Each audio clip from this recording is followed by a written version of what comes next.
Hello everyone, welcome back to another video. In today's video, we are going to be looking at the very worst feature from every Nintendo handheld console. And just to be clear, that includes everything from the original Game Boy released in 1989, all the way through to the Nintendo Switch Lite released in 2019. And before we get into the video, I just want to quickly clarify that this is not a hate video on Nintendo handhelds. It's actually quite the opposite. I think that over the years, Nintendo has made the best handheld consoles out of anyone else. They're innovative, they're creative, and in most cases they strike a perfect balance between achieving a high level of performance whilst remaining compact and portable, which is insanely difficult to do and usually requires some level of compromise on the key features of a handheld, which is what we're going to look at today.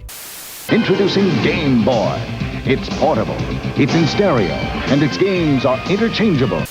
The Game Boy. By far and without a shadow of a doubt, the worst feature on the original Game Boy is its screen. Not only does it have a really low screen resolution at just 160 by 144 pixels, but it's also prone to really high levels of motion blur and ghosting, which isn't just a little bit noticeable when you're playing a game. Oh no, it pretty much takes up the entire screen. The Game Boy screen is aged so poorly that it makes the handheld borderline unplayable today unless you mod the device. New Game Boy Pocket.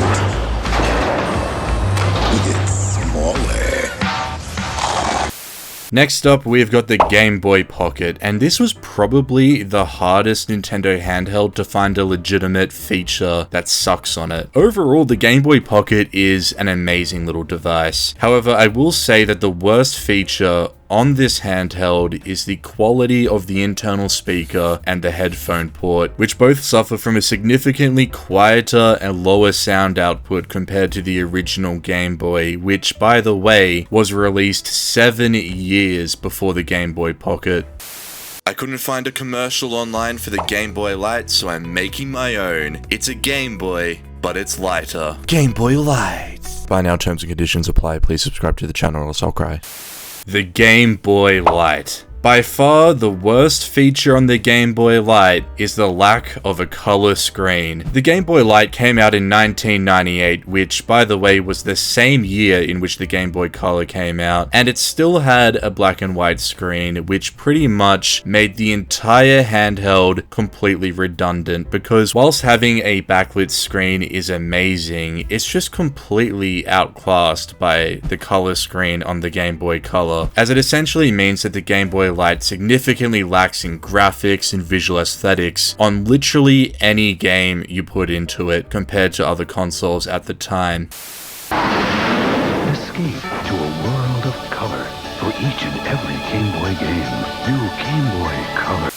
The Game Boy Color. The first Nintendo handheld to be able to play in full color. The only problem, however, is it doesn't have a backlight, so it's basically the complete inverse of the Game Boy Lite. The Game Boy Lite doesn't have a color screen, but it does have an amazing backlight, whilst the Game Boy Color has an amazing color screen, but it's missing the backlight. And that makes the brightness of the Game Boy Color screen the worst feature for this device.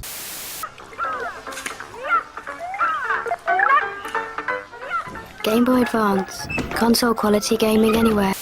The Game Boy Advance. Guess what, guys? This thing was released in 2001 and still doesn't have a backlit screen, despite the Game Boy Lite coming out 3 years prior to it, which is why, just like with the Game Boy Color, the brightness of the original Game Boy Advance's screen is by far its worst feature. New Game Boy Advance SP, featuring a luminous screen so you can even play in the dark. The Game Boy Advance SP. This one's really easy. It doesn't have an audio jack. I just don't get it. I really don't.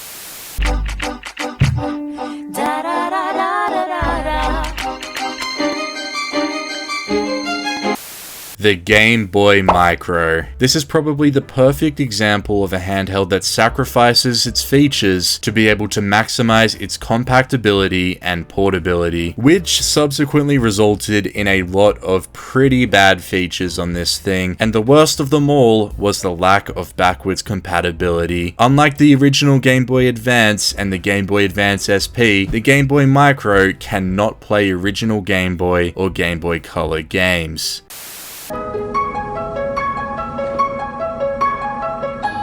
Nintendo DS. Chat wirelessly, play wirelessly. The Nintendo DS. Unfortunately, I decided that looking ugly as wasn't a feature, so that's not gonna count for this. But what I will say is that other than it looking ugly as the actual build quality of the Nintendo DS is its worst feature. This may have not been the case when it initially came out, but definitely when you look at most Nintendo DS's today, they're just so brittle and fragile, it's absolutely ridiculous. This is the part where it turns you on. Lighter, brighter. The new Nintendo DS Lite. The Nintendo DS Lite. Similarly to the Game Boy Pocket, there's really not too much wrong with the Nintendo DS Lite in terms of features. It can do pretty much everything you would want it to do for a handheld gaming device that came out in 2006. So I'm gonna have to get nitpicky with this one, guys. So the worst feature of the Nintendo DS Lite is the Game Boy Advance game slot. Simply because when you put a Game Boy Advance game into a Nintendo DS Lite, it sticks out a little bit, which doesn't personally annoy me, but it's definitely a downgrade over the original Nintendo DS, so I just thought I'd chuck it in here. Your mom just didn't really ever love you. Ever. Oh, no, it's not cool. The new Nintendo DSi. The Nintendo DSi and DSi XL. This one's really easy, guys. They dropped the GBA support, which is just so sad, losing access to so many great games. There's really not much more to say about it other than that. So, yeah, moving on. 3D games, photos, entertainment, and more. No glasses required. Nintendo 3DS. Take a look inside. Rated E for everyone. The Nintendo 3DS and 3DS XL. The worst feature of these handhelds is the fact that they only had one analog stick. Or, I guess it's not even technically an analog stick, it's a circle pad. For the time that these handhelds came out, which was 2011 for the original 3DS, and I believe 2012 for the Nintendo 3DS XL, only having one analog control was pretty unacceptable, and severely limited the type of games that the 3DS line could actually play, especially considering that the 3DS's biggest competition, being the PlayStation Vita, had two analog sticks. It's pretty dismal. I will note that Nintendo did somewhat remedy this through the Circle Pad Pro, but come on guys, it's just not good enough. They should have had two circle pads inbuilt onto the device from the start. Introducing the Nintendo 2DS.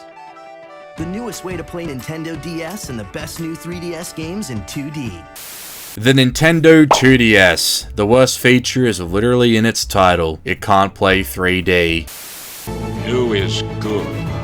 The new Nintendo 3DS XL system is in stores now. The new Nintendo 3DS and 3DS XL. By far the worst feature of these devices is the placement of the micro SD card slot, which for some reason requires users to completely unscrew the back plate of the device to even be able to access the micro SD card slot. And this is just absolutely absurd, especially considering that every other Nintendo handheld device that had a micro SD card previously always had them in extremely accessible spots. Introducing new Nintendo 2DS XL. Its new sleek look is backed by a lightweight design, some pretty big screens. The new Nintendo 2DS XL. Again guys, guess what? It's in the title. The worst feature of this device is that it doesn't have 3D in it.